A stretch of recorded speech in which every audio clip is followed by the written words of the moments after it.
Hi, ഞാൻ ദിൽകുഷ് കൊല്ലം. ഞാനിന്നിപ്പോൾ ഇവിടെ ഒരു നെഗറ്റീവ് വീഡിയോ ചെയ്യാനാണ് വന്നിരിക്കുന്നത്. വേറൊന്നുമല്ല, ഞാൻ റിഗ്ഗുമായിട്ട് ബന്ധപ്പെട്ട ജോലികൾ അന്വേഷിക്കുന്നവർക്കും റിഗ്ഗിൽ കയറാൻ പോകുന്നവർക്കും ഉപകാരപ്രദമാകുന്ന ഒരു നെഗറ്റീവ് വീഡിയോ ആണ്. അത് റിഗ്ഗിൽ വർക്ക് ചെയ്യുന്നവരുണ്ടെങ്കിൽ അവർക്ക് കാര്യങ്ങൾ ഞാൻ പറയുന്നത് മനസ്സിലാവും. ഓക്കെ, ഇത് മെയിനായിട്ട് ഞാൻ കുവൈറ്റിൽ ഒരു കമ്പനിയിലാണ് വർക്ക് ചെയ്യുന്നത്. കുവൈറ്റിൽ സൺഡ്രിൽ എന്ന് പറയുന്ന ഒരു കമ്പനിയിലാണ് വർക്ക് ചെയ്യുന്നത്. ഞാനിപ്പോൾ അവിടെ വർക്ക് ചെയ്യാൻ തുടങ്ങിയിട്ട് ഏകദേശം ഒരു വർഷത്തിന് മേളിലാവുന്നു. ഈ റിഗ് ജോലിയിലേക്ക് പ്രവേശിക്കുക എന്നുള്ള ഫസ്റ്റ് കടമ്പ എന്ന് പറയുന്നത് നല്ലൊരു ഏജൻസി തപ്പിയെടുക്കുക എന്നുള്ളതാണ് ഫസ്റ്റത്തെ കടമ്പ. ഞാൻ ഒരു ഏജൻസിയുടെയും പേര് റെക്കമെൻഡ് ചെയ്യുന്നില്ല. കാര്യം ഒരുപാട് ഏജൻസികൾ ജോലിക്ക് കയറ്റിയ ഏജൻസികൾ എറണാകുളത്തുണ്ട്, ബോംബെയിലുണ്ട്. ഞാൻ ബോംബെയിലൊരു ഏജൻസി ആയിട്ട് ബന്ധപ്പെട്ടാണ് പോയത്. കേരളത്തിലെ ഏജൻസിയിലായിരുന്നു ആദ്യം ട്രൈ ചെയ്ത്, അവർ വഴി ബോംബെയിലേക്ക് അവരയച്ചു. അങ്ങനെയൊക്കെയാണ് ഞാൻ പോകുന്നത്. ഇപ്പം മെയിനായിട്ട് ഇതൊരു കച്ചവടം ആയി മാറിയിരിക്കുകയാണ്. ഇവിടുത്തെ ഏജൻസിക്കാരെല്ലാം ഭീമമായ തുകകളാണ് ഇപ്പം മേടിക്കുന്നത്.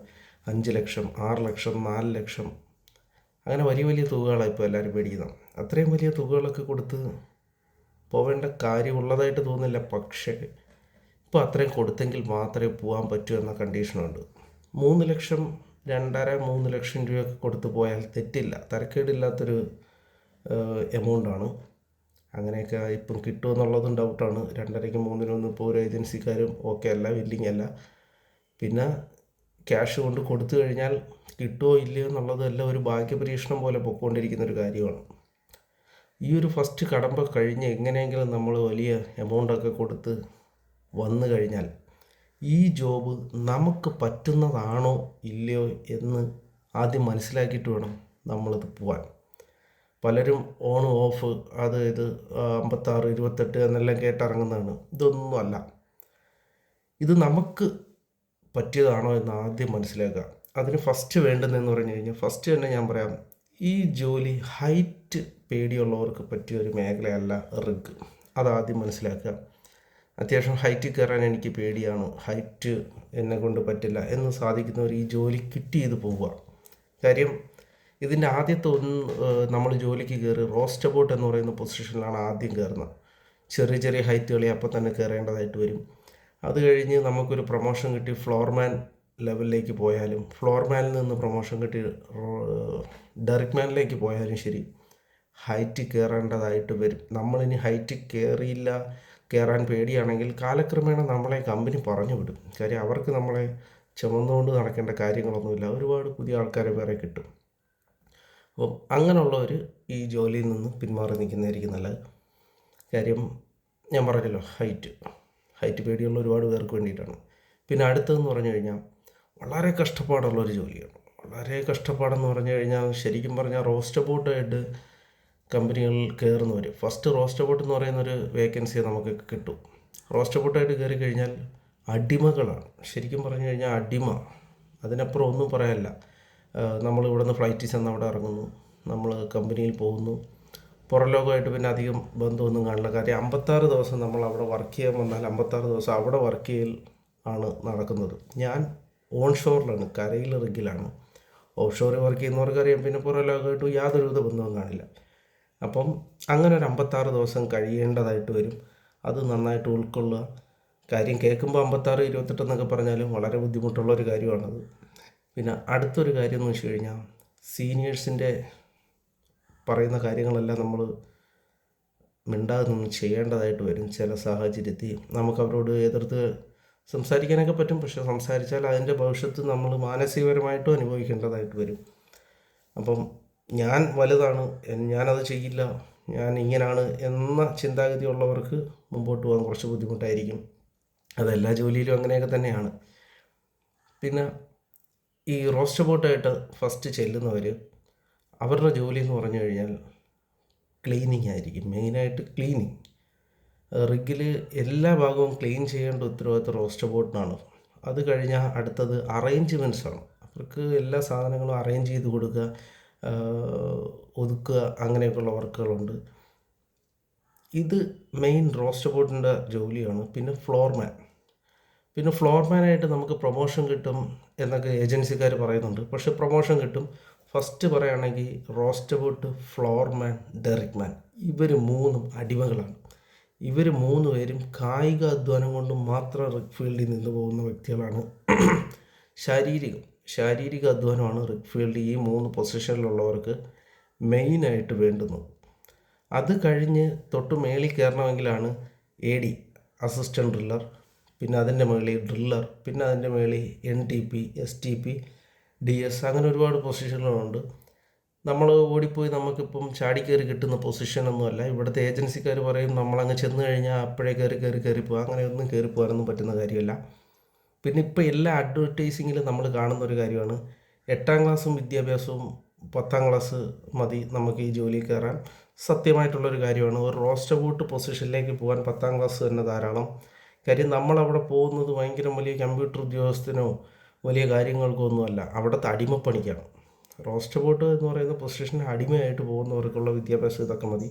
പക്ഷേ നാളെ ഒരു കാലത്ത് പ്രൊമോഷൻ കയറി പോകണം എന്നൊരു സിറ്റുവേഷൻ വരുമ്പോൾ വിദ്യാഭ്യാസം ഇല്ലായ്മ അതിനകത്തൊരു ബുദ്ധിമുട്ടായിട്ട് നാളെ നമ്മൾ നേരിടേണ്ടി വരും. ഇപ്പം 10ാം ക്ലാസ് എന്നും പറഞ്ഞ് ചാടിത്തിരിക്കുന്നവർക്ക് അതിൽ കയറി കുറച്ച് കഴിയുമ്പോൾ മുകളിലേക്ക് കയറാൻ ബുദ്ധിമുട്ടായിട്ട് വരും. കാര്യം ഡെറിക് മാൻ വരെ നമുക്കെത്താം. ഒരു 4 വർഷ കാലയളവ് തൊട്ട് 7 വർഷം വരെ നമ്മൾ ഈ ഫീൽഡിൽ നിന്ന് ഡെറിക് മാൻ വരെയൊക്കെ സുഖം. ഡെറിക് മാൻ വരെ എത്താൻ 4 വർഷം തന്നെ ധാരാളം. റോസ്റ്റർ പോയിട്ടായിട്ട് 2 വർഷം നിൽക്കുക. എൻ്റെ കമ്പനിയിലെല്ലാം പ്രൊമോഷൻ കൊടുക്കുന്നുണ്ട്. 2-3 കൊല്ലം കൂടുമ്പോൾ പ്രൊമോഷൻ കൊടുക്കും, നമ്മൾ നല്ല രീതിയിൽ പെർഫോം ചെയ്ത് കഴിഞ്ഞാൽ. എന്നാൽ സൗദിയിലോ അരാംകോയിൽ പ്രൊമോഷൻ കൊടുക്കുന്നുണ്ട്, അത്യാവശ്യം അവിടെയും കുഴപ്പമില്ല. പക്ഷേ അബുദാബി അഡ്നോക്കിലൊന്നും റോസ്റ്റർ ബോട്ടായിട്ട് കയറി കഴിഞ്ഞാൽ പ്രൊമോഷൻ കൊടുക്കുന്നില്ല. അവിടെ റോസ്റ്റർ ബോട്ടായിട്ട് നിൽക്കുന്നു. ഫ്ലോർമാന് വേറെ ആൾക്കാരെ ഇൻ്റർവ്യൂ ചെയ്തെടുക്കുകയാണ് അവിടെ ചെയ്യുന്നത്. അപ്പം ഇത് ഒരു വലിയൊരു പ്രശ്നമാണ്. ചാടിക്കയറി നമുക്കങ്ങനെ കയറി പോകാനൊന്നും പറ്റില്ല. ഈ ഏജൻസിക്കാർ പറയുന്ന പോലെ ഈ ഇൻസ്റ്റയിലെ വീഡിയോസ് ഒന്നും കണ്ട് ആരും അങ്ങനെ തെറ്റിദ്ധരിച്ചതിലേക്ക് വന്ന് ഇറങ്ങരുത്. പിന്നെ അടുത്തതെന്ന് പറഞ്ഞാൽ ഫ്ലോർമാൻ എന്ന് പറഞ്ഞാൽ അടിമകളുടെ മുകളിലെ വേറൊരു അടിമ എന്ന് വേണം പറയാൻ. ഫ്ലോർമാൻ്റെ ജോലി വളരെ കഷ്ടപ്പാടാണ്. കാര്യം 12 മണിക്കൂർ നല്ല വെയിറ്റുള്ള സാധനങ്ങൾ കൈകാര്യം ചെയ്യുന്ന ജോലിയാണ് ഫ്ലോർമാൻ്റെത്. സ്ലിപ്പ്, എലിവേറ്റർ എന്നൊക്കെ പറയുന്ന ഐറ്റംസ് ഇത് അവിടെ ഉള്ളവർക്കറിയാം, പഠിക്കുന്നവർക്കും അറിയാം. ഇതെല്ലാം 300, 200, 150 കിലോ വെയിറ്റ് ഉള്ളതാണ്. ഇതെല്ലാം നമ്മൾ കായിക ബലം കൊണ്ട്, ശാരീരിക ബലം കൊണ്ട് തന്നെ ഇതെല്ലാം ഉയർത്തുകയും പിടിക്കുകയും എല്ലാം വേണം. അപ്പം 12 മണിക്കൂറും നമ്മളിത് തന്നെയാണ് ചെയ്യുന്നത്. അപ്പം നടുവിനും മറ്റുമൊക്കെ പ്രശ്നം വരുന്ന ഒരുപാട് കാര്യങ്ങളൊക്കെ ഉണ്ട്. നട്ടലിനൊക്കെ എന്തെങ്കിലും ചെറിയ പ്രശ്നമുള്ളവർ ഈ മേഖലയിലേക്ക് ഇറങ്ങിത്തിരിക്കാതിരിക്കുക. കാര്യം പകുതിക്ക് വെച്ച് ക്വിറ്റ് ചെയ്ത് പോവേണ്ടതായി വരും. അതൊന്നാമത്തെ കാര്യമാണ്. പിന്നെ അടുത്തത് ഈ റോസ്റ്റർ ബോട്ട്, ഫ്ലോർമാൻ, ഡെറിക് മാൻ എന്ന് പറയുന്ന 3 പൊസിഷനിലുള്ളവർക്കും ടെൻഷൻ ഇല്ലാത്തൊരു ജോലിയാണ്. കാര്യം നമുക്ക് വലിയ ടെൻഷൻ്റെ ഒന്നും ആവശ്യമില്ല. അവിടെ എന്ത് നടന്നു കഴിഞ്ഞാലും നമ്മളോട് അങ്ങനെ സീനിയേഴ്സ് ആരും വന്ന് ചോദിക്കില്ല. എന്തെങ്കിലും കൊച്ച് അബദ്ധങ്ങളോ എന്തെങ്കിലും ഓടിയൊക്കെ ചെയ്തു കഴിഞ്ഞാൽ മാത്രമേ നമ്മളെ അശ്രദ്ധ മൂലം സംഭവിച്ചതെന്ന് പറഞ്ഞ് ഒരു ഷൗട്ടിങ്ങൊക്കെ ലഭിക്കും. അല്ലാതെ റിഗുമായിട്ട് ബന്ധപ്പെട്ട് എന്ത് വലിയ ഇഷ്യൂസ് ഉണ്ടായാലും അത് സീനിയേഴ്സ് ഹാൻഡിൽ ചെയ്യുക, അവരുടെ ഉത്തരവാദിത്വമാണ്. അപ്പം നമുക്ക് വലിയ ടെൻഷൻ ഇല്ലാത്തൊരു ജോബാണ്. എന്നാൽ ഏറ്റവും റിസ്ക് ഉള്ളത് നമുക്കാണ്. നമ്മുടെ കൈ, കാലുകൾ, വിരൽ എന്നീ തുടങ്ങിയ വസ്തുക്കളൊക്കെ എപ്പം വേണമെങ്കിലും ഒടിവും ചതവുമൊക്കെ സംഭവിക്കാം. വളരെയധികം ശ്രദ്ധിച്ച് നിൽക്കുക. എല്ലാ കമ്പനികളും നല്ല സേഫ്റ്റി നൽകുന്നുണ്ട്. മരണം വരെ സംഭവിക്കാവുന്ന രീതിയിലാണ് നമ്മുടെ ഒരു ജോലി എന്ന് പറയുന്ന റോസ്റ്റർ ബോട്ട്, ഫ്ലോർമാൻ, ഡെറിക് മാൻ. കാര്യം നമ്മളാണ് ഇറങ്ങി നിന്ന് ചെയ്യുന്നത്. എന്ത് കാര്യത്തിലും, ഒരു വെയിറ്റ് എടുക്കുന്നതിലും ഹാമർ അടിക്കുന്നതിലായാലും ഒരുപാട് കാര്യങ്ങളുണ്ട്. റിഗുമായിട്ട് ബന്ധപ്പെട്ട് ഒരുപാട് സാധനങ്ങൾ ജോയിൻ ചെയ്യേണ്ടതും മിക്സ് ചെയ്യേണ്ടതായിട്ട് ഒരുപാട് കാര്യങ്ങളൊക്കെ ഉണ്ട്. ഇതിനകത്തെല്ലാം നമ്മളാണ് വർക്കേഴ്സ്, നമ്മളാണ് ഇറങ്ങി നിന്ന് ചെയ്യുന്നത്. അപ്പോൾ ഏറ്റവും കൂടുതൽ ഡേഞ്ചർ സിറ്റുവേഷൻ ഹാൻഡിൽ ചെയ്യുന്നത് നമ്മളായിരിക്കും. നമ്മളെ സീനിയേഴ്സിന് ഡേഞ്ചർ സിറ്റുവേഷൻ ഹാൻഡിൽ ചെയ്താലും അതിൻ്റെ വരും വരായികൾ നേരിടേണ്ടത് ജൂനിയേഴ്സായ നമ്മളായിരിക്കും. എന്തെങ്കിലും എവിടെയെങ്കിലും ഒരു ലീക്ക് ഉണ്ടായത് ഒരു അശ്രദ്ധ മൂലം നമ്മൾ അതിൻ്റെ ഇടയിൽ പെട്ടുപോയാൽ മരണം ഉറപ്പാണ്. അങ്ങനെ ഒരുപാട് കാര്യങ്ങളെല്ലാം ഉണ്ട്. അപ്പം ഡേഞ്ചർ സിറ്റുവേഷനാണ്, പകരം നമുക്ക് ടെൻഷൻ വേണ്ട. പിന്നെ ഈ ഡേഞ്ചറിൽ നിൽക്കുമ്പോൾ ഉള്ള ടെൻഷൻ നമുക്ക് ഓൾറെഡി ഉണ്ടാവും മനസ്സിലോ. അയ്യോ ഇപ്പോൾ എന്തെങ്കിലും പറ്റുമോ എന്നുള്ളൊരു പേടി നിൽക്കണം. നമ്മളെ സീനിയേഴ്സിന് നല്ല അറിവുണ്ടെങ്കിൽ നമുക്ക് ആ ടെൻഷനൊന്നും വേണ്ട. അതുപോലെ തന്നെ ഇനി പ്രൊമോഷൻ്റെ കാര്യം പറയുകയാണെങ്കിൽ റോസ്റ്റർ ബോട്ടായിട്ട് ഒരു 2 വർഷം നിന്ന് കഴിഞ്ഞാൽ നമുക്ക് ഫ്ലോർമാൻ ആവാം. ഫ്ലോർമാനായ ഒരു 2 വർഷം നിന്ന് കഴിഞ്ഞാൽ നമുക്ക് ഡെറിക് മാനും ആവാം. ഡെറിക് മാൻ്റെ ജോലി അത്ര എളുപ്പമൊന്നുമല്ല. റോസ്റ്റർ ബോട്ടും ഫ്ലോർമാനും ശാരീരിക അധ്വാനം കൊണ്ട് നമുക്ക് ചെയ്തു നിർത്താൻ പറ്റും. പക്ഷേ ഡെറിക് മാൻ്റെ ജോലി എന്ന് പറയുന്നത് അത്യാവശ്യം നെഞ്ചുറപ്പ്, മനോധൈര്യം കൂടി വേണം. കാര്യം വളരെയധികം ഹൈറ്റിൻ്റെ മേളിലായിരിക്കും നമ്മൾ നിൽക്കുന്നത്.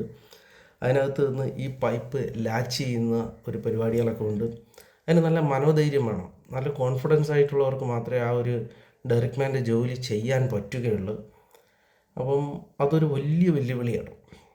ഇപ്പോൾ എൻ്റെ റിഗിലാണെങ്കിൽ കൂടിയും ചിലർ ഡെറിക് മാൻ്റെ പൊസിഷൻ വേണ്ട, അയ്യോ എന്നെ കൊണ്ട് ചെയ്യാൻ പറ്റുന്നില്ല എന്ന് പറഞ്ഞ് നിൽക്കുന്നവർ ഉണ്ട്. പല റിഗിലും കാണും. അപ്പം അതും നമ്മളൊന്ന് ഇറങ്ങുന്നതിന് മുമ്പൊന്ന് മനസ്സിൽ കരുതുക. ഈ 3 മേഖലയിലും അത്യാവശ്യം പാടുണ്ട്. ആദ്യത്തെ 2 മേഖല നല്ല കഷ്ടപ്പാടുള്ള അടിമപ്പണിയാണ്. അത് കഴിഞ്ഞ് ഡെറിക് മാൻ്റെ പണി എന്ന് പറയുന്നത് ധൈര്യത്തോടു കൂടി ചെയ്യേണ്ട ജോലിയാണ്. കാര്യം വളരെയധികം ഹൈറ്റിൻ്റെ മേളിൽ നമുക്ക് സേഫ്റ്റി ബെൽറ്റും കാര്യങ്ങളും എല്ലാം ഉണ്ടെങ്കിലും അതൊരു ശരിക്കും പറഞ്ഞു കഴിഞ്ഞാൽ ഒരു കഴിവുള്ളൊരു ജോലിയാണ്, ഒരു വാക്കാണ്. അത് നമ്മൾ പയ്യെ ആയി വരും. സ്പീഡപ്പ് ഈ വർക്ക് ചെയ്യുന്ന സമയത്തൊക്കെ നമുക്ക് ആ ജോലി ചെയ്യാൻ കുറച്ച് ബുദ്ധിമുട്ടായിട്ട് വരും. പിന്നെ ഈ ഡെറിക് മാൻ്റെ ജോലി തന്നെയാണ് മഡ് മിക്സ് ചെയ്യുക. മഡ് കാര്യങ്ങളെല്ലാം സെറ്റ് ചെയ്യുന്ന ജോലി ഒരു ഡെറിക് മാൻ്റെതാണ്. അപ്പം ഉത്തരവാദിത്തങ്ങൾ വന്നു തുടങ്ങുന്നത് ഡെറിക് മാൻ തൊട്ടാണ്. എന്നാൽ ഡെറിക് മാൻ്റെ ഉത്തരവാദിത്വം ഒരു മീഡിയം ലെവലിൽ പോകും. ഈ 3 ജൂനിയർ സെക്ഷൻ കഴിഞ്ഞാലാണ് അടുത്ത സീനിയർ തുടങ്ങുന്നത്. നമ്മൾ ഇതിനകത്ത് ഓടിച്ചാടി ഒരു 4-5 വർഷം നിന്ന് സീനിയർ ആവാം എന്ന് വിചാരിച്ച് ട്രൈ ചെയ്ത് കിട്ടിയാലും ആ ജോലി നമുക്ക് നിലനിൽക്കുകയില്ല. കാര്യം കമ്പനിക്ക് ആവശ്യം സീനിയേഴ്സിനെ മാത്രമല്ല, നല്ല രീതിയിൽ കാര്യങ്ങൾ ചെയ്യാൻ അറിവും ബുദ്ധിയും കഴിവുമുള്ള വ്യക്തികളാണ്. നമ്മളെ ഒരു വിസയൊക്കെ തന്ന് കയറ്റും. AD സീനിയറിൻ്റെ ഫസ്റ്റ് പൊസിഷനാണ് അസിസ്റ്റൻ്റ് ഡ്രില്ലർ. AD ആയി കയറിക്കഴിഞ്ഞാൽ അത്യാവശ്യം കാര്യങ്ങളൊന്നും അറിയില്ല എന്നുണ്ടെങ്കിൽ അവർ പറഞ്ഞു വിടും. ടെർമിനേഷൻ സ്പോട്ടിൽ കിട്ടും.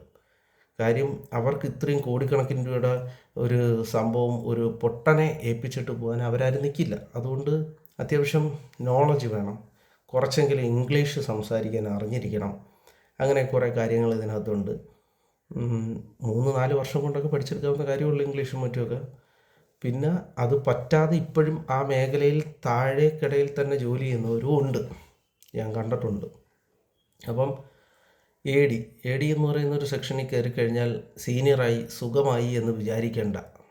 ഭ്രാന്ത് പിടിച്ച പണിയാണ്, വട്ടാണ്. കാര്യം എന്ന് വെച്ച് കഴിഞ്ഞാൽ എല്ലാത്തിനും ഉത്തരം കൊടുക്കേണ്ട ADയാണ്. വൈ എന്ന ചോദ്യങ്ങൾ ഒരുപാട് രാവിലെ തൊട്ട് വൈകിട്ട് വരെ 12 മണിക്കൂർ കേൾക്കേണ്ടി വരും. എന്ത് അതിൻ്റെ എല്ലാ ഉത്തരവും അവർ കൊടുക്കേണ്ടതായിട്ട് വരും. എല്ലാ സാധനങ്ങളും പെട്ടെന്ന് അറേഞ്ച് ചെയ്യേണ്ട ഒരു ഉത്തരവാദിത്വം ADക്കാണുള്ളത്.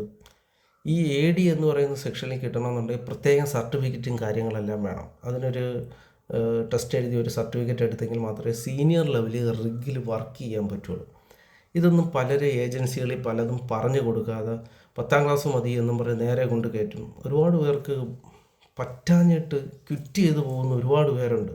ഈ 5-6 ലക്ഷം രൂപ എടുത്തിട്ട് എന്താണ് ഈ മേഖല എന്നറിയാതെ വന്നിട്ട് അത് ഉപേക്ഷിച്ചിട്ട് പോവുക എന്ന് പറയുന്നത് വലിയ ബുദ്ധിമുട്ടുള്ള ഒരു കാര്യമാണ്. ഒന്ന് പറഞ്ഞാൽ സമയനഷ്ടം. നമ്മുടെ ജീവിതത്തിലൊരു വലിയൊരു ഭാഗമാണ് ഈ ഒരു 25-നും അല്ലെങ്കിൽ 22-നും 30-നും ഒക്കെ ഇടയിലുള്ള പ്രായം. ഈ ഒരു സമയം പാഴാക്കി കളയരുത്. അതുകൊണ്ടും കൂടിയാണ് ഞാനിത് പറഞ്ഞു തരുന്നത്. നമ്മൾ AD വരെ എത്താൻ ഇങ്ങനെ ചില കടമകളുണ്ട്. AD തൊട്ടാണ് നമ്മുടെ ശാരീരിക അധ്വാനം കുറയുന്നത്, അല്ലെങ്കിൽ കായിക അധ്വാനം കുറയുന്നത്. ADക്കും ഉണ്ട്, ചെറിയ രീതിയിലേ ഉള്ളൂ, അല്ല വലിയ കുഴപ്പങ്ങളൊന്നുമില്ല. അവിടെ നിന്ന് അങ്ങോട്ട് എഴുത്തും കാര്യങ്ങളൊക്കെ സ്റ്റാർട്ടാകും. അത്യാവശ്യം അവിടെ നടക്കുന്ന വർക്കും കാര്യങ്ങളും എല്ലാം ഡെയിലി റിപ്പോർട്ട് തയ്യാറാക്കുക, ഇങ്ങനെയുള്ള കാര്യങ്ങളെല്ലാം ADക്കുണ്ട്. പിന്നെ അതിൻ്റെ തൊട്ട് മേളിലുള്ളതാണ് ഡ്രില്ലർ എന്ന് പറഞ്ഞു കഴിഞ്ഞാൽ ഈ പൈപ്പ് വെല്ലിലേക്ക്, അതായത് ഈ വെല്ലെന്ന് പറഞ്ഞാൽ നമുക്കൊരു കുഴൽക്കിണറായിട്ട് സങ്കല്പിക്കാം. കുഴൽക്കിണറിലേക്ക് പൈപ്പ് ഇറക്കുന്നത്, അതിനകത്തുള്ള പൈപ്പ് പൊക്കുന്നത്, ഇതെല്ലാം കൺട്രോൾ ചെയ്യുന്ന ഒരു മിഷ്യനുണ്ട്. ആ മിഷ്യൻ ഹാൻഡിൽ ചെയ്യുന്ന ഉത്തരവാദിത്വം ഒരു ഡ്രില്ലറിനുള്ളതാണ്. അപ്പോൾ ഒരു ഡ്രില്ലറിന് നല്ല അറിവുണ്ടായിരിക്കണം. എങ്ങനെയെങ്കിലുമൊക്കെ പഠിച്ച് എങ്ങനെയെങ്കിലും ഒരു ജോലിയൊക്കെ മേടിച്ച് അവിടെ വന്നു കഴിഞ്ഞാൽ ആ ജോലിക്ക് അധികം ഗ്യാരണ്ടി ഒന്നുമില്ല, അവർ പറഞ്ഞു വിടും, ഡെഫിനറ്റായിട്ടും അവർ പറഞ്ഞു വിടും. അപ്പം അത്യാവശ്യം അറിവോടുകൂടി ഇരിക്കുക എന്നുള്ളതാണ് ഒരു ഡ്രില്ലറിനെ സംബന്ധിച്ചിടത്തോളം ഏറ്റവും വലിയ കാര്യം. നല്ലൊരു ഡ്രില്ലർ ഉണ്ടെങ്കിൽ മാത്രമേ അവിടെ ബാക്കി താഴെ ജോലി ചെയ്യുന്നവരുടെ ജീവന് സുരക്ഷിതത്വമുള്ളൂ. ഡ്രില്ലർ ഒന്നും അറിയില്ലാത്തൊരു പൊട്ടനാണ് എങ്കിൽ അവിടെ ഉള്ളവരുടെ കാര്യം തീരുമാനമാണ്. പിന്നെ അതിൻ്റെ തൊട്ട് മേളിലാണ് NTP വരുന്നത്, നൈറ്റ് ടൂൾ പുഷർ. ഈ നൈറ്റ് ടൂൾ പുഷർ എന്ന് പറഞ്ഞാൽ രാത്രി 6 തൊട്ട് രാവിലെ 6 മണി വരെ നൈറ്റ് ടൂൾ പുഷറിൻ്റെ കയ്യിലാണ് റിഗിൻ്റെ കൺട്രോൾ. ഇദ്ദേഹം രാവിലെ 6 മണിക്ക് പോയി കഴിഞ്ഞാൽ രാവിലെ 6 മണിക്ക് STP വരും. STPയുടെ ഉത്തരവാദിത്തത്തിലാണ് രാവിലെ 6 തൊട്ട് വൈകിട്ട് 6 വരെ ആ റിഗിൻ്റെ കൺട്രോൾ. NTP STP എന്ന് പറയുന്നത് ശരിക്കും മലയാളത്തിൽ പറഞ്ഞാൽ അവരാണ് മൂത്താശാരിമാർ. അവരാണ് അവിടുത്തെ മെയിൻ മൂത്താശാരിമാർ. നല്ല ശമ്പളത്തോടുകൂടി തന്നെ അവരവിടെ നിൽക്കുന്നത്. സകല സൗകര്യങ്ങളും കാര്യങ്ങളും ഉണ്ട്. പക്ഷേ അവിടം വരെ എത്തുക എന്ന് പറയുന്നത് ഇന്നോ നാളോ ഒന്ന് ഓടിച്ചെന്നാലൊന്നും എത്തില്ല. ഒരു 10, 12, 13 കൊല്ലമെങ്കിലും അതിൽ കിടന്ന് നന്നായിട്ട് ഒരുക്കി പണിയെടുത്തെങ്കിൽ മാത്രമേ ആ ലെവലിലെത്തൂ. ആ ലെവലിലെത്തിയാൽ മാത്രം പോരാ, നന്നായിട്ട് കാര്യങ്ങൾ പഠിച്ച് അറിവോടുകൂടി നിന്നെങ്കിൽ മാത്രമേ ആ ജോലി മുന്നോട്ട് കൊണ്ടുപോകാൻ പറ്റൂ. ഇല്ലെങ്കിൽ അവർ ഉറപ്പായിട്ടും പറഞ്ഞു വിടും. ഞാനിപ്പോഴും പറയുന്ന കാര്യം, ടെർമിനേഷൻ എന്ന് പറയുന്ന റിഗ് ഫീൽഡിൽ നല്ല രീതിയിൽ നടക്കുന്ന ഒരു മേഖലയാണ്. ഓടിച്ചെന്ന് ജോലി കയറി 5-6 ലക്ഷം രൂപ കൊടുത്ത് ജോലി കയറി അവിടെ നിൽക്കണം എന്നുണ്ടെങ്കിൽ ഈ പറയുന്ന പോലെ കാര്യങ്ങൾ അറിഞ്ഞിരിക്കണം. പക്ഷേ റോസ്റ്റ് ബോട്ടായിട്ട് ചെന്ന് കയറുന്നവർ അങ്ങനെ പേടിക്കേണ്ട കാര്യമൊന്നുമില്ല. നിങ്ങൾ അടിമകളാണ്. അടിമകളെ ആരും പറഞ്ഞൊന്നും വിടില്ല, അവിടെ നിർത്തിയിരിക്കും. പക്ഷേ മുകളിലോട്ട് കയറുന്നതോറും റിസ്ക് കൂടി വരും. പിന്നെ ഇതിനകത്ത് വരുന്ന ഏറ്റവും വലിയൊരു കാര്യം പറയുകയാണെങ്കിൽ, ഞാൻ വർക്ക് ചെയ്യുന്നത് കരയിലെ റിഗാണ്. അതായത് ഓൺ ഷോറിലാണ്, ഓഫ് ഷോറിലല്ല. ഓഫ് ഷോറിൽ എന്ന് പറഞ്ഞാൽ അതൊരു വേറൊരു ലെവലിലുള്ളതാണ്. ഞാൻ ഓഫ് ഷോർ ഇതുവരെ വർക്ക് ചെയ്തിട്ടില്ല. ഞാൻ ഓൺ ഷോറിലെ കാര്യങ്ങൾ പറയാം. നമുക്ക് റിഗ് മൂവ് കാര്യങ്ങളെല്ലാം ഉണ്ട്. റിഗ് മൂവ് എന്ന് പറഞ്ഞു കഴിഞ്ഞാൽ ഞാൻ വർക്ക് ഓവർ റിഗിലാണ് വർക്ക് ചെയ്യുന്നത്. വർക്ക് ഓവർ റിഗ് എന്ന് പറഞ്ഞു വെച്ച് കഴിഞ്ഞാൽ നിലവിൽ അവിടെ കുഴിച്ച് വെച്ചിരിക്കുന്ന ഒരുപാട് വെല്ലുകളുണ്ട്. വെല്ലിനെ നമുക്ക് ബോർവെല്ല്, കുഴൽക്കിണർ എന്നൊക്കെ പറയാം. ഒരുപാട് കുഴൽക്കിണറുകൾ അവിടെ കുഴിച്ച് വെച്ചിട്ടുണ്ട്. ഇതിൽ നിന്ന് ഓയിൽ വലിച്ചെടുത്ത് കമ്പനി കുവൈറ്റ് അവർ കാശുണ്ടായിക്കൊണ്ടിരിക്കുക. പെട്ടെന്ന് ഇതിൽ ഏതെങ്കിലും ഒരു വെല്ലിൽ ഓയിൽ വരുന്നില്ല, അല്ലെങ്കിൽ ഓയിൽ പണ്ടത്തെ അളവിൽ വരുന്നില്ല, എന്താ സംഭവം എന്ന് അറിയാനായിട്ട് അവർ ചെക്ക് ചെയ്യുമ്പോൾ റിഗിനെ കോൺടാക്റ്റ് ചെയ്ത് റിഗ് വരും. അതാണ് ഞങ്ങളെപ്പോലുള്ള കമ്പനികൾ. റിഗ് ഞങ്ങളവിടെ കെൻവർത്ത് വെച്ച് കെട്ടി വലിച്ച് റിഗ് അവിടെ കൊണ്ട് ചെല്ലുന്നു. നേരെ ആ വെല്ല് ഓപ്പൺ ചെയ്യുന്നു. അതൊക്കെ ഒരുപാട് പ്രൊസീജിയറുണ്ട്. ഇതിന് KOCയുടെ അണ്ടറിലായിരിക്കും നമ്മൾ ചെയ്യുന്നത്. KOC എന്ന് പറഞ്ഞാൽ കുവൈറ്റ് ഓയിൽ കമ്പനി. അവരുടെ അണ്ടറിൽ അവർ പറയുന്ന രീതിയിൽ അവർ തരുന്ന ചാർട്ട് അനുസരിച്ച് ഞങ്ങളുടെ സീനിയേഴ്സ് ഇത് ചെയ്യുന്നു. ഞങ്ങളവിടെ നിന്ന് കാര്യങ്ങൾ ചെയ്യുന്നു. അപ്പം ആ വെല്ല് നമ്മൾ ഓപ്പൺ ചെയ്ത് അതിനകത്ത് നിലവിലുള്ള പൈപ്പുകളെല്ലാം വലിച്ച് പുറത്തിടുന്നു. അതിൻ്റെ അടിയിൽ ഏറ്റവും അടിയിൽ മോട്ടർ ഉണ്ടാകും. നമ്മുടെ കുഴൽ കിണറിൻ്റെ അടിയിൽ സബ്മേഴ്സിബിൾ പമ്പ് ഇരിക്കുന്നില്ലേ, അതുപോലെ തന്നെ ഇതിനകത്ത് ESP എന്ന് പറയുന്നൊരു പമ്പ് ഉണ്ടാകും. ഈ പമ്പ് എടുക്കുന്നു. ചിലപ്പോൾ പമ്പ് കംപ്ലൈൻ്റ് ആയിരിക്കും. പുതിയ പമ്പ് വെച്ചിട്ട് നമ്മളതിൽ വയ്ക്കും. അപ്പോൾ ഒരു 5 ദിവസത്തെ വർക്ക് ചിലപ്പോൾ ആ വെല്ലിലുണ്ടാവും. ഇനി അതല്ല, ആ വെല്ലിനകത്തൊരു വലിയൊരു ഹോളുണ്ട്. ഇപ്പം നമ്മൾ ഇത്രയും നീളമുള്ളൊരു അങ്ങനെ പറഞ്ഞിട്ട് കാര്യമില്ല, വളരെ ആഴമുള്ള ഒരു 5000-7000 അടി ആഴമുള്ളൊരു വെല്ലിൻ്റെ ചില ഭാഗങ്ങളിലൊക്കെ ഹോളുകൾ കാണും. അപ്പം ഓയിലും കാര്യങ്ങളൊക്കെ അതുവഴി പോയി പൂർണ്ണമായിട്ട് ഓയിൽ മേളിലെത്താത്ത ഒരവസ്ഥ ഉണ്ടാകും. അപ്പോൾ അത് അടയ്ക്കാനായിട്ടാണ് സിമെൻറ്റിങ് എന്ന് പറയുന്ന ജോബ്. അപ്പം ചിലപ്പോൾ നമുക്ക് സിമെൻറ്റിങ്ങിൻ്റെ ജോബായിരിക്കും. അപ്പോൾ ഒരു 10-15 ദിവസം നമുക്ക് കൂടുതൽ അവിടെ വർക്ക് ചെയ്യേണ്ടതായിട്ട് വരും. ആ പൈപ്പെല്ലാം പുറത്തിറക്കിയിട്ട് സിമെൻറ്റിങ് ജോബ് ചെയ്ത് അതിന് ശേഷം നമ്മൾ 15 ദിവസം കഴിയുമ്പോൾ റിഗ് മൂവ് നടത്തും, അടുത്തടുത്തേക്ക് പോകും. കമ്പനി KOC എന്ന് പറയുന്ന കുവൈറ്റ് ഓയിൽ കമ്പനി എന്താണോ ആ വെല്ല് ചെയ്യാൻ പറയുന്നത് അത് ചെയ്യുക എന്നതാണ് ഒരു റിഗിൻ്റെ ജോലി. ഈ 15 ദിവസം കഴിഞ്ഞ് റിഗ് മൂവ് ആവുന്നു. ചില ദിവസം 5 ദിവസം, 10 ദിവസം, 15 ദിവസം, 20 ദിവസം കൂടുമ്പോൾ നമുക്ക് റിഗ് മൂവ് ഉണ്ടാവും. ഒരു 25 ദിവസമൊക്കെ നിന്ന സമയങ്ങളും ഉണ്ട്. നല്ല ഒരുപാട് വർക്കുകൾ ഒരു വെല്ലിനകത്ത് ചെയ്യാനുണ്ട്. ഹോൾ അടയ്ക്കണം, അത് ഇത് കുറച്ച് ആഴം കൂട്ടണം, അങ്ങനെ ഒരുപാട് കാര്യങ്ങൾ ചെയ്യാനുണ്ടെങ്കിൽ നമുക്ക് 10-25 ദിവസം നിൽക്കാം. ഈ 25 ദിവസം കഴിഞ്ഞ് റിഗ് മൂവ് എന്ന് പറയുന്ന ഒരു സംഭവം വളരെ കഷ്ടപ്പാടുള്ളൊരു ജോലിയാണ്. എന്ന് വെച്ച് കഴിഞ്ഞാൽ 24 മണിക്കൂറിനുള്ളിൽ നമ്മൾ ഈ സെറ്റ് ചെയ്ത സാധനങ്ങൾ മുഴുവൻ അഴിച്ച് പെറുക്കി റെഡിയാക്കി വണ്ടി കയറ്റി ലോഡാക്കി അടുത്തടുത്ത് പോയി അടുത്ത വെല്ല് ഓപ്പൺ ചെയ്യുക എന്നുള്ളതിനെയാണ് റിഗ് മൂവ് എന്ന് പറയുന്നത്. ചില കമ്പനികളിൽ റിഗ് മൂവ് അലവൻസും കൊടുക്കുന്നുണ്ട്. ഞങ്ങളെ കമ്പനിയിൽ തുടക്കത്തിൽ ഉണ്ടായിരുന്നു, ഇപ്പോൾ ഇല്ല. നിലവിലില്ലാത്തതിൻ്റെ മെയിൻ സാഹചര്യം ഏജൻസികളെ ഞാൻ കുറ്റം പറയും. ഏജൻസിക്കാർ കാശ് മേടിച്ച് വാരിക്കോരി ആളെ കൊടുക്കാൻ തുടങ്ങിയതിന് ശേഷം കുവൈറ്റിനും മറ്റ് രാജ്യങ്ങളിലെ കമ്പനികൾക്ക് മനസ്സിലായി വരാൻ ആളൊരുപാടുണ്ട്, കാശൊന്നും കൊടുത്തില്ലെങ്കിലും കയറി വരും എന്ന് മനസ്സിലായതുകൊണ്ട് ഇപ്പോൾ ഈ മേഖലയിൽ സാലറി ഹൈപ്പൊന്നുമില്ല. ഈ വീഡിയോസിലെല്ലാം പറയുന്നത് പോലെ ഭയങ്കര വലിയ വളർച്ചയും കാര്യങ്ങളൊന്നുമില്ല. നിലവിൽ നിങ്ങൾ പണ്ട് റിഗിൽ വർക്ക് ചെയ്ത ആൾക്കാരുടെ അടുത്ത് ചോദിച്ചു നോക്കുക, 10 വർഷം അല്ലെങ്കിൽ 8 വർഷം മുമ്പ് റിഗിൽ എന്തായിരുന്നു മാസം കിട്ടിയിരുന്ന സാലറി, ഇപ്പം ആ സെയിം സാലറിയോ അതിൽ കുറവാണ് 10 വർഷത്തിന് ശേഷം ഈ മേഖലയിൽ കിട്ടുന്നത് ജൂനിയേഴ്സിനെ സംബന്ധിച്ചിടത്തോളം. സീനിയേഴ്സിനും വലിയ ഹൈപ്പില്ല, എങ്കിലും ഓഫ് ഷോറുകളിൽ ഹൈപ്പുണ്ട്. അപ്പം ഇങ്ങനൊരു കാലഘട്ടമാണ് ഇപ്പം നടന്നു പോയിക്കൊണ്ടിരിക്കുന്നത്. അല്ല സാലറി ഹൈപ്പുണ്ട് അങ്ങനെയൊന്നും പറഞ്ഞ് കയറി വരണ്ട. ഇപ്പോൾ എൻ്റെ കമ്പനിയിൽ നടക്കുന്ന ഏറ്റവും വലിയൊരു പ്രശ്നമാണ്, ഞങ്ങൾക്ക് ഓണും ഓഫും മുമ്പ് കാലഘട്ടങ്ങളിൽ കമ്പനി കൊടുത്തുകൊണ്ടിരുന്നത് ഫുൾ സാലറി ആയിരുന്നു ഓണിലും ഓഫിലും. എന്നാൽ ഇപ്പം ഓണിന് ഫുൾ സാലറി, ഓഫിൽ നാട്ടിൽ വന്ന് നമ്മൾ 28 ദിവസം നിൽക്കുമ്പോൾ ഹാഫ് സാലറിയാണ് കമ്പനി കൊടുത്തുകൊണ്ടിരിക്കുന്നത്.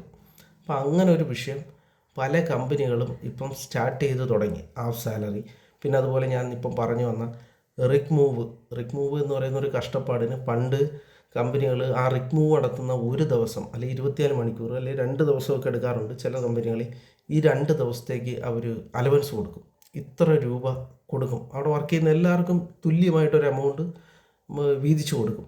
എത്രയും പെട്ടെന്ന് ഈ റിഗ് മൂവ് നടത്തി അടുത്തടുത്ത് ചെന്ന് അടുത്ത റിഗ് വെല്ല് ഓപ്പൺ ചെയ്ത് സ്റ്റാർട്ട് ചെയ്യുന്നതിന് നമുക്കൊരു പൈസ തരും. അത് പല കമ്പനികളും ഇപ്പം നിർത്തലാക്കി. അതിൻ്റെയും കാരണം ഏജൻസിക്കാരാണ്. ഏജൻസിക്കാർ ഒരുപാട് പരസ്യം ചെയ്ത ആൾക്കാരെ കൂടുതൽ കയറ്റിവിടാൻ തുടങ്ങിയതോടുകൂടി നമുക്ക് കിട്ടേണ്ട പല ബെനിഫിറ്റുകളും കമ്പനികൾ കുറച്ച് തുടങ്ങി. കാര്യം ആൾ വരാനുണ്ട് എന്ന് കമ്പനിക്ക് മനസ്സിലായി തുടങ്ങി. പിന്നെ അടുത്തൊരു വലിയൊരു പ്രശ്നമാണ് നമ്മുടെ ഈ പറഞ്ഞു വരുന്ന പോലെ ചില കമ്പനികൾ ടിക്കറ്റ് ഫെയർ കൊടുക്കുന്നില്ല എന്ന് പറയുന്നൊരു ചില കമ്പനികൾ. അതായത് ഇപ്പം അബുദാബിയിലുള്ള അറ്റ്നോക്ക് പോലുള്ള കമ്പനികൾ ടിക്കറ്റിന് പൈസയായിട്ടാണ് കൊടുക്കുന്നത്. ടിക്കറ്റിൻ്റെ ക്യാഷ് കൊടുക്കും, ടിക്കറ്റ് നമ്മളെടുത്ത് നാട്ടിൽ വരിക. നമുക്ക് 56 ദിവസം കൂടുമ്പോൾ എന്തായാലും വരണമല്ലോ. ചില മാസങ്ങളിൽ ടിക്കറ്റ് റേറ്റ് ഭയങ്കര കൂടുതലായിരിക്കും. അപ്പോൾ ഈ കാശ് കൊണ്ട് നമുക്ക് അത് പറ്റാതാവും. എന്നാൽ എൻ്റെ company ticket up and down കമ്പനിയാണ് എടുത്തു തരുന്നത്. അതെനിക്ക് വലിയൊരു ബെനിഫിറ്റായിട്ട് തോന്നാറുണ്ട്. ഇപ്പം എത്ര കൂടി നിന്നാലും കുറഞ്ഞു നിന്നാലും ഒരു ടിക്കറ്റ് ക്യാൻസൽ ആയാലും നമ്മൾ ഒരു ടെൻഷനും അറിയേണ്ട കാര്യം, അതെല്ലാം കമ്പനി തന്നെ കറക്റ്റ് ചെയ്ത് നമുക്ക് തരാറുണ്ട്. അത് ഒരുവിധപ്പെട്ട 70% 60% കമ്പനികളും അങ്ങനെ തന്നെയാണ് ചെയ്യാറുള്ളത്. പിന്നൊരു കാര്യം, ഫുഡ് റിഗ് ഫീൽഡിൽ നല്ല ഫുഡ് നല്ല കാര്യങ്ങളെല്ലാം തന്നെ നമുക്ക് ഓറഞ്ച് ആപ്പിൾ എല്ലാ സൗകര്യങ്ങളും കിട്ടും. ചൂടുകാലത്ത് ഐസ്ക്രീം ജ്യൂസ് എല്ലാം ഉണ്ട്. പിന്നെ നമ്മളെ നാട്ടിൽ കഴിക്കുന്ന ഫുഡിൻ്റെ അത്ര ടേസ്റ്റും കാര്യങ്ങളൊന്നും ഉണ്ടെന്നൊന്നും ഒരിക്കലും ഞാൻ പറയുന്നില്ല. മട്ടൻ ബിരിയാണി ഉണ്ടാവും, ചിക്കൻ ബിരിയാണി ഉണ്ടാവും, എല്ലാം മാറിയും തിരിഞ്ഞും വരും. പിന്നെ നമ്മളെ ഡ്യൂട്ടി ടൈം അനുസരിച്ച് നമുക്ക് പക്ഷേ ഈ ഫുഡുകളൊന്നും കഴിക്കാൻ പറ്റില്ല എന്നൊരു വിഷയം ഇതിനകത്തുണ്ട്. അതായത് ഈ 56 ദിവസം ഡ്യൂട്ടിക്ക് പോകുന്നവർ ആദ്യത്തെ 28 ദിവസം ഉച്ചയ്ക്ക് 12 മണിക്ക് ജോലിക്ക് ഇറങ്ങിയിട്ട് രാത്രി 12 മണിക്ക് തിരിച്ചെത്തുന്ന രീതിയാണ്. ബാക്കി 28 ദിവസം രാത്രി 12 മണിക്ക് നമ്മൾ ഡ്യൂട്ടിക്ക് ഇറങ്ങിയിട്ട് ഉച്ചയ്ക്ക് 12 മണിക്ക് തിരിച്ചെത്തുന്ന സമയമാണ്. അപ്പോൾ ഈ രാത്രി 12 മണിക്ക് ഡ്യൂട്ടിക്ക് പോകുന്ന നമുക്ക് കഴിക്കുന്ന ഫുഡിലൊക്കെ കുറച്ച് ബുദ്ധിമുട്ടുണ്ടാകും. അങ്ങനെ വാരി വലിച്ച് കഴിക്കാനോ കാര്യങ്ങളോ ഒന്നും പറ്റില്ല. എന്നാൽ കഴിച്ചേ പറ്റൂ. കാര്യം നമുക്ക് നല്ല അധ്വാനമുള്ള ജോലിയാണ്. നല്ല രീതിയിൽ ശരീരം അധ്വാനിച്ചുള്ള ജോലിയാകുമ്പോൾ ഫുഡ് കഴിച്ചേ പറ്റൂ. അപ്പോൾ ഈ പറയുന്നത് പോലെ എല്ലാം വാരി വലിച്ച് കഴിക്കാൻ പറ്റില്ല. എന്നാലും ഫുഡെല്ലാം കമ്പനി കൊടുക്കുന്നുണ്ട്. ഇഷ്ടംപോലെ ഫുഡുണ്ട്, ലാവിഷായിട്ട് ഫുഡുണ്ട്. പക്ഷേ ടേസ്റ്റ് ഉണ്ട് എന്ന് ഞാൻ പറയുന്നില്ല. പല കമ്പനികളിലും എൻ്റെ അറിവിൽ ടേസ്റ്റ് എല്ലാവർക്കും പൊരുത്തപ്പെട്ടു പോകുന്ന കാര്യമൊന്നുമല്ല. അത് ഒരുപാട് രാജ്യത്ത് നിന്ന് വരുന്നവരെല്ലാവരും ഒരുമിച്ച് കഴിയുന്ന ഒരു സ്ഥലമാണല്ലോ. അപ്പം ഫുഡിൻ്റെ ടേസ്റ്റ് നിങ്ങളാരും പ്രതീക്ഷിച്ച് പോകരുത്.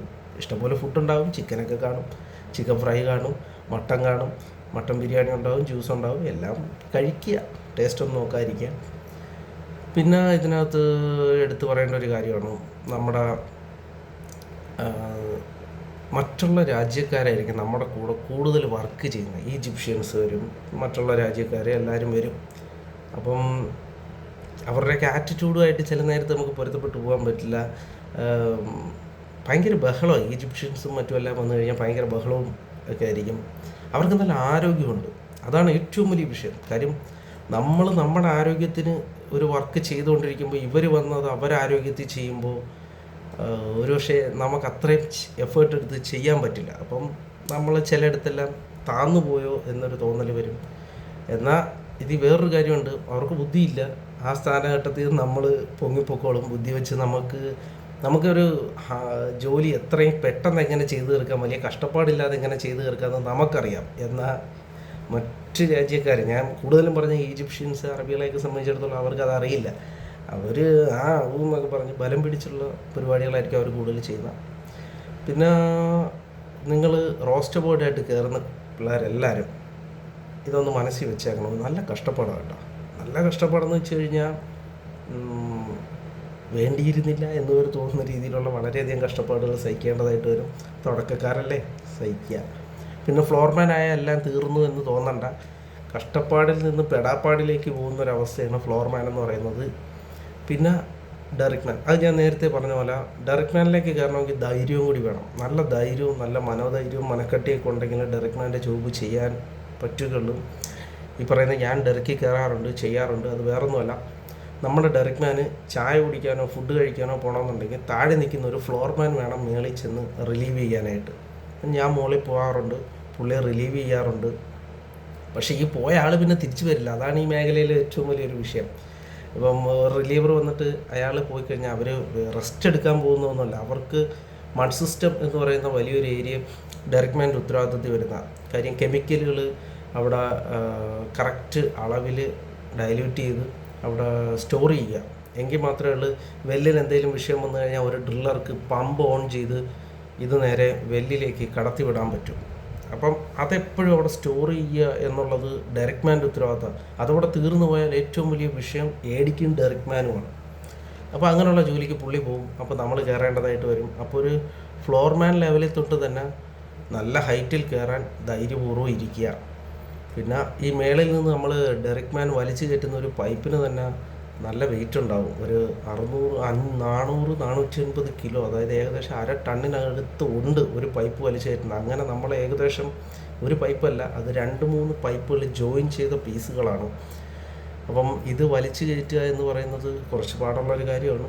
എന്നാൽ ഡെയിലി നമ്മളത് ചെയ്ത് നമുക്കത് സിമ്പിളായി മാറും. പക്ഷേ ആദ്യം അതൊന്ന് പഠിച്ചെടുക്കാൻ വളരെയധികം ടെൻഷനും പേടിയൊക്കെ ഉള്ള ഈ പറയുന്ന എനിക്ക് നല്ല പേടിയുണ്ടായിരുന്നു. ആദ്യം മേളിൽ കയറി ഹൈറ്റൊക്കെ കണ്ട് നിന്ന് അത് കയറൊക്കെ ഇട്ട് വലിച്ച് കയറ്റുക എന്ന് പറയുന്ന കുറച്ച് പേടിയായിട്ടൊക്കെ തോന്നി. പിന്നെ അത് ചെയ്തു വന്ന് ഇപ്പം ചെയ്തു പോകുന്നു, അല്ലാതെ ഇപ്പം എന്ത് ചെയ്യാനാ. എന്നാലും ഭയങ്കര കഷ്ടപ്പാടാണ്. പിന്നെ നമുക്ക് ഫ്രീ ടൈം ഉണ്ട്. എങ്ങനെയെന്ന് വെച്ച് കഴിഞ്ഞാൽ തേർഡ് പാർട്ടിക്കാർ വരും. ഇപ്പം ഈ വെല്ലിൽ നമ്മൾ വർക്കെല്ലാം ചെയ്ത് കഴിഞ്ഞാൽ ഇതിൻ്റെ റേഡിയേഷൻ എടുക്കുക. അതെന്ന് വെച്ചാൽ നമ്മൾ കൈ കാലൊക്കെ എക്സ്റേ എടുക്കുന്നില്ല, അതുപോലെ തന്നെ ഇതിനകത്തൊരു സാധനം ഇറക്കി അതിൻ്റെ വെല്ലിൻ്റെ അകത്തെ കണ്ടീഷൻ, അതിൻ്റെ സൈഡിൽ ഹോളുണ്ടോ, അതിനകത്ത് ചുറ്റിനും സിമെൻ്റൊക്കെ സ്ട്രോങ് ആണോ, ഇപ്പോൾ ഇതിനകത്ത് എങ്ങനെയുണ്ട് കണ്ടീഷൻ, ഇങ്ങനെയൊക്കെ നോക്കാൻ വരുന്നവർ 6-7 മണിക്കൂർ എടുക്കും അവരെ വർക്ക് ചെയ്ത് തീർത്തിട്ട് പോകാൻ. ആ ഒരു 5-6 മണിക്കൂർ നമുക്ക് കുറച്ച് റെസ്റ്റ് കിട്ടും. പക്ഷേ നമ്മുടെ സീനിയേഴ്സ് ശരിയല്ല എന്നുണ്ടെങ്കിൽ അതും നമുക്ക് കിട്ടില്ല. നമ്മളെ ആ സമയത്ത് വേറെ എന്തെങ്കിലുമൊക്കെ ജോലി അവർ ചെയ്യിപ്പിക്കും, വെറുതെ ഇരുത്തത്തില്ല. പ്രത്യേകിച്ച് മിസ്രികൾ, ഈജിപ്ഷ്യൻസൊക്കെയാണ് നമ്മുടെ സീനിയേഴ്സായിട്ട് വന്നു കഴിഞ്ഞാൽ അവർ നമ്മളെ കഷ്ടപ്പെടുത്തുന്നവൻ്റെ മാക്സിമം അവർ കഷ്ടപ്പെടുത്തും. ഞങ്ങൾ കുറച്ച് മലയാളികളൊക്കെ ഉള്ളതുകൊണ്ട് അങ്ങ് പിടിച്ചു നിന്ന് പോകുന്നു. എങ്കിലും ഞങ്ങളുടെ ഇറക്കിൽ കൂടുതലും മലയാളികളാണ്, അതുകൊണ്ട് കുഴപ്പമില്ല. പിന്നെ ഇത് കൂടാതെ തേർഡ് പാർട്ടിക്കാർ എപ്പോഴും ഇടയ്ക്കിടയ്ക്ക് വന്നുകൊണ്ടിരിക്കും. കൊച്ചു വർക്കുകൾക്ക് കാര്യങ്ങൾക്കൊക്കെ വരും. അപ്പോൾ ഒരിത്തിരി ഗ്യാപ്പ് കിട്ടും. അതാണ് ആകെപ്പാടുള്ള ഒരു സമാധാനം നമുക്ക് കിട്ടുന്നത്. അപ്പോൾ ഇത്രയൊക്കെ തന്നെയാണ് ഇതിനകത്ത് മെയിൻ കാര്യം. ഇതിനകത്ത് എടുത്തു പറയേണ്ട നെഗറ്റീവാണോ ഞാനീ പറഞ്ഞൊക്കെ നെഗറ്റീവായിട്ട് എനിക്ക് തോന്നുന്നില്ല. ശരിക്കും പറയാൻ നല്ല നെഗറ്റീവുകളൊക്കെ ഒരുപാടുണ്ട്. അത് എല്ലായിടത്തും പറയണമെന്ന് തോന്നുന്നില്ല. എന്താ ഇപ്പം പറയുക, ശരിക്കും പറഞ്ഞു കഴിഞ്ഞാൽ വേണ്ടിയിരുന്നില്ല, ഈ മേഖലയിലോട്ട് വരണ്ടായിരുന്നു എന്ന് വരെ എനിക്ക് തോന്നാറുണ്ട്. കാര്യം മുന്നോട്ട് നമ്മൾ ഒരു കഷ്ടപ്പെട്ടാണ് നമുക്കൊരു ഹൈപ്പ് കിട്ടുന്നത് ജോലിയിലേക്ക്. ഒരു പ്രൊമോഷൻ വേണമെങ്കിൽ വളരെയധികം കഷ്ടപ്പാടുണ്ട്. ഇവർ ഈ പറയുന്നത് പോലെ അത്ര എളുപ്പമൊന്നുമല്ല. ഏജൻസിക്കാർ പറയുന്നതെല്ലാം അവരുടെ ലാഭത്തിന് വേണ്ടി അവർ പറയുന്നത്. നിങ്ങളാരും അത് കേട്ടിട്ട് പോയി വീഴരുത്. പെട്ടെന്ന് ജോലിയിൽ പ്രൊമോഷനോ കാര്യങ്ങളോ ഒന്നും കിട്ടില്ല. പിന്നെ പ്രൊമോഷൻ കിട്ടി മേളിൽ കയറി കഴിഞ്ഞാൽ നമ്മുടെ ജോലിക്ക് ഒരു സ്ഥിരതയുമില്ല. ഇപ്പോൾ എൻ്റെ കമ്പനിയുടെ അവസ്ഥ തന്നെ പറയുകയാണെങ്കിൽ പെട്ടെന്നാണ് അവരെ പറഞ്ഞു വിടുന്നത്. ടെർമിനേഷൻ കൊടുക്കുന്നത്. എന്തെങ്കിലും ഒരു വിഷയം വന്നാൽ അപ്പോഴേ ടെർമിനേഷൻ. AD തൊട്ട് മേളിൽ AD, ഡ്രില്ലർ, NDP, STP എപ്പം വേണമെങ്കിലും ജോലിയിൽ നിന്ന് പറഞ്ഞു വിടാം. അതിൽ ഒരു മാറ്റവും. പിന്നെ നമ്മുടെ കമ്പനികളെല്ലാം സേഫ്റ്റി നന്നായിട്ട് നോക്കുന്ന കമ്പനികളാണ്. സേഫ്റ്റി ഇല്ല എന്നുണ്ടെങ്കിൽ കുവൈറ്റിലത് വലിയ വിഷയമായിരിക്കും, കുവൈറ്റിലുള്ള എല്ലാ രാജ്യത്തിലും. അതുകൊണ്ട് സേഫ്റ്റി നല്ല രീതിയിൽ നടക്കും. പക്ഷേ ചില നേരത്തെ വർക്കിൻ്റെ സ്പീഡപ്പ് നമ്മളെ സേഫ്റ്റി യൂസ് ചെയ്യാൻ സമ്മതിക്കത്തില്ല. ഇപ്പോൾ ഒരു പെട്ടെന്ന് അതിൻ്റെ മേളിൽ കയറി എന്തെങ്കിലും ഒന്ന് കണക്ട് ചെയ്യണമെന്ന് വെച്ച് കഴിഞ്ഞാൽ നമ്മൾ ബെൽറ്റ് ഇടില്ല, ഓടിച്ചാടി കയറി അതെടുത്ത് സെറ്റ് ചെയ്തിട്ട് ഇറങ്ങി വരും. പക്ഷേ ഇൻ കേസ് എന്തെങ്കിലും സംഭവിച്ച് താഴെ വീണ് കഴിഞ്ഞാൽ നമുക്കാർക്കും ഒന്നും കിട്ടത്ത പോലുമില്ല. കാര്യം നമ്മളാരും ബെൽറ്റ് പോലും യൂസ് ചെയ്തിട്ടില്ല. അപ്പം സേഫ്റ്റി എല്ലാവരും പക്കയായിട്ട് ചെയ്യുക. നമ്മളെ സീനിയേഴ്സ് ചില നേരത്ത് നമ്മളെ കൊണ്ട് അത് ഇതെന്നൊക്കെ പറഞ്ഞ് ബഹളം വയ്ക്കുമ്പോൾ സേഫ്റ്റി ഇല്ലാതെ നമ്മൾ ചെയ്യാൻ നോക്കും. ഗ്ലൗസ് ഒന്നും ഇടാതെ കഴിയുന്ന ഒന്നിലും കയറി പിടിക്കാതിരിക്കാൻ നോക്കുക. ഇങ്ങനെയൊക്കെ ഒരുപാട് കാര്യങ്ങളൊക്കെ ഉണ്ട്. പിന്നെ ആരും എല്ലാം എളുപ്പമാണ് എന്ന് വിചാരിച്ചൊന്നും വരാൻ നിൽക്കരുത്. ജോലിയിലും കഷ്ടപ്പാടുണ്ട്. പിന്നെ ഈ പറയുന്ന പോലെ കണ്ടിന്യൂസ് ഈ ജോലി എപ്പോഴും നമ്മുടെ കൂടെ കാണുമോ എന്ന് ഉറപ്പിക്കാനൊന്നും പറ്റില്ല. എന്തെങ്കിലും ഇൻ കേസ് ഒരു വിഷയം ഉണ്ടായിക്കഴിഞ്ഞാൽ അവരപ്പോഴേ ടെർമിനേഷൻ ചെയ്യും. കാര്യം അവർക്ക് കമ്പനിയുടെ സേഫ് വളരെ പ്രാധാന്യമാണ്. അറിവില്ലാത്തവരെ വെച്ചുകൊണ്ടിരിക്കുകയില്ല. പിന്നെ ഈ മേഖലയിൽ ഇപ്പം ആൾക്കാർ പറയുന്ന ഓയിലെല്ലാം തീർന്ന് ഈ മേഖല ഇടിയാൻ പോകണം, അങ്ങനെയൊന്നുമില്ല. എന്തായാലും ഒരു 50-100 കൊല്ലത്തേക്കൊന്നും ഓയിലൊന്നും തീരാനൊന്നും പോകില്ല. ഇപ്പം നിലവിലെ കണ്ടീഷൻ പറയുകയാണെങ്കിൽ റിഗുകളുടെ എണ്ണം കൂടിക്കൊണ്ടിരിക്കുകയാണ്. ഒരുപാട് റിഗുകൾ ഇപ്പം പുതിയതായിട്ട് പണിതുകൊണ്ടിരിക്കുക. ഇപ്പോൾ എൻ്റെ റിഗ് തന്നെ പുതിയതാണ്, 1 വർഷം ആയതേ ഉള്ളൂ പണിതിട്ട്. ഞങ്ങളെല്ലാവരും കൂടി, ഞാൻ അവിടെ ജോലി സ്ഥലത്ത് ചെന്നപ്പോഴത്തേക്ക് റിഗില്ലായിരുന്നു. ചൈനയിൽ നിന്ന് സാധനങ്ങൾ കപ്പൽ മാർഗം വന്നുകൊണ്ടിരുന്നു. ഞങ്ങളെല്ലാം കൂടി തന്നെ അത് ഒരു 3-4 മാസം അവിടെ നിന്ന് അത് കൂട്ടി യോജിപ്പിച്ച് മാസ്റ്റും കാര്യങ്ങളെല്ലാം സെറ്റ് ചെയ്താണ് നമ്മൾ ആ റിഗ് സ്റ്റാർട്ട് ചെയ്യുന്നത്. അതുപോലെ റിഗുകൾ പുതിയത് ഇനിയും വരുന്നുണ്ട്. ഇപ്പം കുവൈറ്റിൽ 10 റിഗ് ഉടനെ വരാൻ പോകുന്നു, സെൻട്രലിങ്ങിൻ്റെ തന്നെ. അപ്പോൾ ഇങ്ങനെ ഒരുപാട് കാര്യങ്ങളൊക്കെ അതിൽ നടക്കുന്നത് വേറൊന്നും കൊണ്ടല്ല. ഇപ്പം ഇനിയൊരു ഇലക്ട്രിക് യുഗം ഉണ്ടാകുന്നതിന് മുമ്പ് ഈ അടിയിലുള്ള ക്രൂഡ് മുഴുവൻ പൊക്കി മുകളിലെടുത്തെങ്കിൽ മാത്രമേ ഇവർക്ക് നല്ല വില കിട്ടൂ. കുറേ നാൾ കഴിഞ്ഞ് ഇലക്ട്രിക്കലിലോട്ട് എല്ലാവരും മാറിത്തിരിയുമ്പോൾ ഈ അടിയിൽ കിടക്കുന്ന സാധനത്തിന് വിലയില്ലാതാവും. അതുകൊണ്ടായിരിക്കും എന്ന് എൻ്റെ ഒരു നിഗമനമാണ്. കറക്റ്റാണെന്നറിയില്ല. എല്ലാവരും പെട്ടെന്ന് അടിയിൽ കിടക്കുന്ന മുഴുവൻ മാക്സിമം വലിച്ചെടുത്ത് വിൽക്കാനുള്ള ഒരു പരിപാടിയാണ് ഇപ്പം ഈ അറബ് രാജ്യങ്ങൾ ചെയ്തുകൊണ്ടിരിക്കുന്നത്. അതുകൊണ്ട് വേക്കൻസികൾ ഇടയ്ക്കിടയ്ക്ക് വരും. കയറിക്കഴിഞ്ഞാൽ നിങ്ങളെല്ലാം നോക്കുക, പറ്റുന്ന കാര്യത്തിൽ മാത്രം ഇറങ്ങിത്തിരിക്കുക. ഹൈറ്റ് പേടി അത് മാറ്റി വയ്ക്കുക. വളരെയധികം കഷ്ടപ്പാടാണ്. ഒരു 5-6 കൊല്ലം നമ്മുടെ ശാരീരിക അധ്വാനം നല്ല രീതിയിൽ വേണം. ഇപ്പം നടുവിന് പ്രശ്നമുള്ളവർ കഴിയുന്നതും ഈ മേഖലയിൽ നിന്ന് മാറി നിൽക്കുക. അല്ലെങ്കിൽ തന്നെ നടുവിന് പ്രശ്നമാവും. ഒരു ഡയറക്റ്റ് മാനായിട്ടൊക്കെ ADയിലേക്കൊക്കെ പോകുന്നത് പലരും ഡിസ്ക് കംപ്ലൈൻറ്റ് അങ്ങനെയൊക്കെ വന്നതിന് ശേഷമാണ് പലരും പോകുന്നത്. പിന്നെ ഈ പറയുന്നത് പോലെ ഈ ജോലി നമ്മുടെ നാട്ടിൽ ഇത് പഠിച്ച് ഇത് കുറേ കാലം നിന്നിട്ട് അവിടുത്തെ ജോലി വിട്ടിട്ട് ഇനി നാട്ടിൽ പോകാം എന്ന് വിചാരിച്ചു കഴിഞ്ഞാലുള്ള ഏറ്റവും വലിയ വിഷയം, ഇതൊരു AC മെക്കാനിക് പോലെയോ അല്ലെങ്കിൽ ഒരു ഇലക്ട്രീഷ്യൻ്റെ വർക്ക് പോലെയോ ഒന്നുമല്ല. ഈ പണി നാട്ടിലില്ല എന്നുള്ളൊരു കാര്യം എല്ലാവരും മനസ്സിലായിക്കോണം. ഈ ജോലി ചെയ്ത് ഇത് നല്ല അറിവുണ്ടാക്കി വെച്ചിട്ട് ഇവിടെ വന്നിട്ട് നമുക്കൊന്നും ചെയ്യാനില്ല, കിണർ കുഴിക്കാൻ പോവേണ്ടി വരും. എന്നാൽ കിണർ കുഴിക്കുന്ന ഇതുമായിട്ട് ഒരുപാട് വ്യത്യാസങ്ങളും ഉണ്ട്. അപ്പം അത് ഒരു വലിയൊരു പോരായ്മയാണ് ഇതിനകത്ത്. എന്നാൽ ഇതിനകത്ത് ഇലക്ട്രിക്കൽ മെക്കാനിക്ക് എന്ന് പറയുന്ന സെക്ഷനുണ്ട്. ഞാനിപ്പോഴും പറയുന്നത്, നിങ്ങൾ റിഗ് ഫീൽഡിൽ പോകുന്നുണ്ടെങ്കിൽ ഇലക്ട്രിക്കൽ സെക്ഷനോ മെക്കാനിക്കൽ സെക്ഷനോ എടുത്ത് പോവുക. ഒരു ഇലക്ട്രിക്കൽ അസിസ്റ്റൻറ്റോ മെക്കാനിക്കൽ അസിസ്റ്റൻറ്റോ ആയിട്ട് കയറാൻ പറ്റുക. കണ്ണും പൂട്ടി കയറിക്കോ, വലിയ കഷ്ടപ്പാടൊന്നുമില്ല, നല്ല സുഖമായിട്ടൊക്കെ നിന്ന് പോവാം. വലിയ ജോലിഭാരവും ഇല്ല, വലിയ ടെൻഷനും ഇല്ല. അസിസ്റ്റൻറ്റ് ഇലക്ട്രീഷ്യൻ, അസിസ്റ്റൻറ്റ് മെക്കാനിക്ക് അതിൽ ഒരു 4-5 വർഷം നിന്നുകൊണ്ട് ഒരു സീനിയർ ഇലക്ട്രീഷ്യനോ സീനിയർ മെക്കാനിക്കോ ആയിക്കഴിഞ്ഞാൽ വളരെ നല്ലതാണ്. പക്ഷേ ഒരു STPയുടെ NDPയുടെ അത്രയും സാലറി ഒരിക്കലും ഇവർക്ക് കിട്ടുകയില്ല. അതും നമ്മൾ മനസ്സിൽ വെച്ചേക്കാം. പക്ഷേ കുറച്ച് ജോലിക്ക് സമാധാനം ഉണ്ടാകും, കുറച്ച് സേഫായിരിക്കും എന്നുള്ളത് മാത്രം. അപ്പം റിഗുമായിട്ട് ബന്ധപ്പെട്ട് നിങ്ങൾക്ക് എന്ത് സംശയം ഉണ്ടെങ്കിലും ചോദിക്കുക. എനിക്ക് എല്ലാം ഒന്നും അറിയില്ല. എൻ്റെ സീനിയേഴ്സിൻ്റെ അടുത്ത്, എൻ്റെ കൂടെ അവിടെ വർക്ക് ചെയ്യുന്നവരുടെ അടുത്തൊക്കെ ചോദിച്ചിട്ട് ഞാൻ എൻ്റെ ഡീറ്റെയിൽസ് നിങ്ങൾക്ക് പറഞ്ഞു തരാം. Okay, by.